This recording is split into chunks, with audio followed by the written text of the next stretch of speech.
Hi everyone, welcome back to another episode. Today in this video I'll be showing you how you can withdraw money from Etoro. So in order to withdraw money from Etoro, all you have to do is make sure to follow the instructions as guided. Now then, to begin with, first thing first, open up a browser and then log in into your Etoro account. So for that you need to go ahead and type in etoro.com.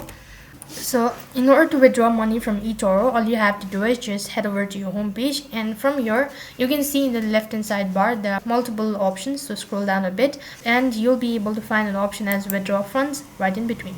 So in order to withdraw funds, make sure that you have sufficient funds. In my case, I don't happen to have any sufficient funds, so interface will differentiate between yours and mine. So here all you have to do is just type in the amount of funds that you wish to withdraw, and after you're done entering the amount, you need to tap the got it button located right at the bottom. Next page, you also need to select the destination where you actually want to withdraw the funds to. After you've done that as well, lastly you'll be asked to confirm your identification by entering the password associated with your Etoro, and make sure to confirm it all.